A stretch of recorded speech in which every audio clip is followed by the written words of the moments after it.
പശ്ചിമേഷ്യൻ രാഷ്ട്രീയത്തിൽ അമേരിക്കൻ ഇടപെടലുകൾ എന്നും ലോകശ്രദ്ധ പിടിച്ചുപറ്റുന്ന ഒന്നാണ്. ഗാസയിലെ യുദ്ധം അവസാനിപ്പിക്കാനും സമാധാനം പുനഃസ്ഥാപിക്കാനും മുൻകൈ എടുക്കുമെന്ന് അവകാശപ്പെട്ടിരുന്ന ഡൊണാൾഡ് ട്രംപ് ഭരണകൂടത്തിന് ഇപ്പോൾ അപ്രതീക്ഷിതമായി തങ്ങളുടെ സുപ്രധാനമായ ഒരു ചുവടുവയ്പിൽ നിന്ന് പിന്നോട്ട് പോകേണ്ടി വന്നിരിക്കുന്നു.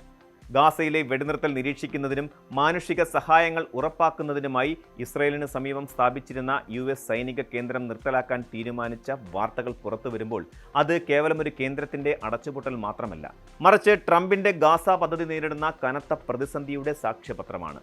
ഈ തീരുമാനം പശ്ചിമേഷ്യയിലെ അമേരിക്കൻ സ്വാധീനത്തെയും സമാധാന ശ്രമങ്ങളെയും എപ്രകാരം ബാധിക്കുമെന്നത് ഗൗരവകരമായ ചർച്ചകൾക്കാണ് വഴി തുറന്നിരിക്കുന്നത്.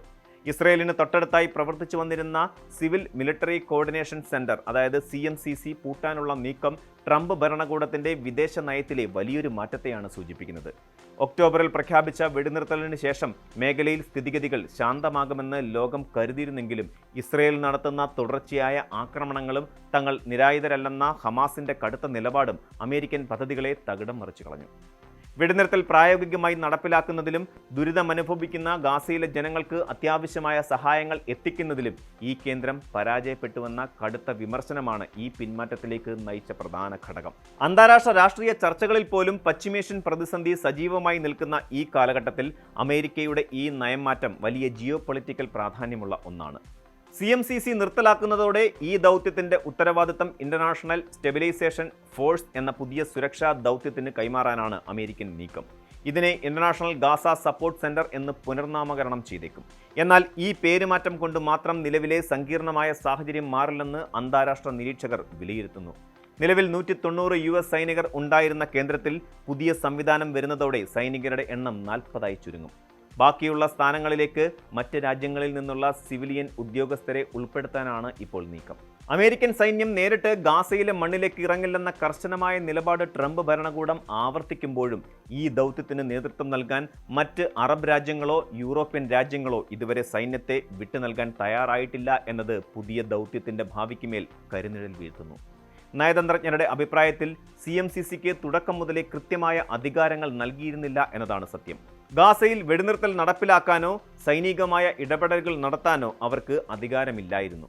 വെറുമൊരു ഏകോപന കേന്ദ്രമായി മാത്രം പ്രവർത്തിച്ചിരുന്ന CMCCക്ക് ഇസ്രയേലിന്റെ സൈനിക നീക്കങ്ങളെ നിയന്ത്രിക്കാനോ ഹമാസിന്റെ നിലപാടുകളിൽ മാറ്റം വരുത്താനോ കഴിഞ്ഞില്ല.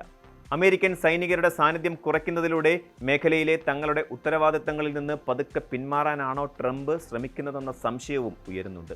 ഒരു വശത്ത് ഇസ്രയേലിന് പൂർണ്ണ പിന്തുണ നൽകുമ്പോഴും മറുവശത്ത് സമാധാനത്തിന്റെ വക്താവായി മാറാൻ ശ്രമിക്കുന്ന അമേരിക്കയുടെ ഇരട്ടത്താപ്പാണ് ഈ കേന്ദ്രത്തിന്റെ പരാജയത്തിന് പിന്നിലെന്ന വിമർശനവും ശക്തമാണ്. ഗാസയിലെ മാനുഷിക പ്രതിസന്ധി പരിഹരിക്കുന്നതിൽ ISF പുതിയ എന്തു മാറ്റമാണ് കൊണ്ടുവരിക എന്നത് ഇപ്പോഴും അവ്യക്തമാണ്. സിവിലിയൻ ഉദ്യോഗസ്ഥരെ ഉപയോഗിച്ച് പ്രവർത്തിക്കുന്ന പുതിയ കേന്ദ്രത്തിന് സായുധ സംഘർഷങ്ങൾക്കിടയിൽ എത്രത്തോളം ഫലപ്രദമായി പ്രവർത്തിക്കാൻ കഴിയുമെന്നത് ചോദ്യചിഹ്നമാണ്. പശ്ചിമേഷ്യയിലെ ഏത് ചെറിയ ചലനവും ഇന്ധനവിലയെയും പ്രവാസി സാമ്പത്തിക വ്യവസ്ഥയെയും നേരിട്ട് ബാധിക്കുന്ന ഒന്നാണ്. അമേരിക്കൻ വിദേശ നയത്തിലെ ഈ അനിശ്ചിതത്വം മേഖലയിലെ മറ്റ് രാജ്യങ്ങളെയും ആശങ്കയിലാക്കുന്നു.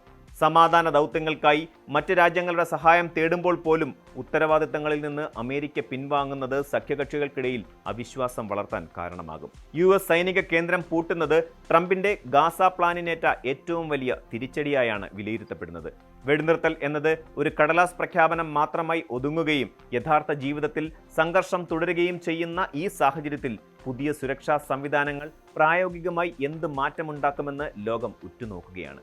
ചുരുക്കത്തിൽ ട്രംപ് ഭരണകൂടത്തിന്റെ ഗാസയിലെ ഇടപെടലുകൾ ഒരു പുതിയ വഴിത്തിരിവിലെത്തി നിൽക്കുകയാണ്. സൈനികമായ സാന്നിധ്യം കുറച്ച് നയതന്ത്രപരമായ ഏകോപനത്തിലേക്ക് മാറാനുള്ള ശ്രമം മേഖലയിലെ സംഘർഷത്തിന്റെ തീവ്രത കുറയ്ക്കുമോ അതോ അമേരിക്കയുടെ പിന്മാറ്റം സ്ഥിതിഗതികൾ കൂടുതൽ വഷളാക്കുമോ എന്നത് വരും ദിവസങ്ങളിലെ സംഭവ വികാസങ്ങൾ തീരുമാനിക്കും. വെടിനിർത്തൽ നടപ്പിലാക്കാനുള്ള ആത്മാർത്ഥമായ ശ്രമങ്ങളും മാനുഷിക സഹായങ്ങൾ തടസ്സമില്ലാതെ എത്തിക്കാനുള്ള അന്താരാഷ്ട്ര സമ്മർദ്ദവും ഇല്ലാത്ത കാലത്തോളം സമാധാന ദൗത്യങ്ങൾ വെറും പേരുമാറ്റങ്ങളായി മാത്രം അവശേഷിക്കും. പശ്ചിമേഷ്യയിലെ ശാശ്വതമായ സമാധാനം എന്നത് ആയുധക്കരുത്തിലൂടെയോ പേരുമാറ്റങ്ങളിലൂടെയോ അല്ല, മറിച്ച് വിട്ടുവീഴ്ചപരമായ രാഷ്ട്രീയ ചർച്ചകളിലൂടെ മാത്രമേ സാധ്യമാകൂ എന്ന ബോധ്യം ലോകരാഷ്ട്രങ്ങൾക്കിടയിൽ ഉണ്ടാകേണ്ടത് അത്യാവശ്യമാണ്. ഗാസയിലെ ജനതയുടെ നിലനിൽപ്പിനായി ലോകം ഒന്നിക്കേണ്ട സമയം അതിക്രമിച്ചിരിക്കുന്നു എന്ന ഓർമ്മപ്പെടുത്തൽ കൂടിയാണ് ഈ US സൈനിക കേന്ദ്രത്തിന്റെ നിശബ്ദമായ അടച്ചുപൂട്ടൽ. കൂടുതൽ വാർത്തകൾക്ക് News 18 Keralam YouTube channel subscribe ചെയ്യുക.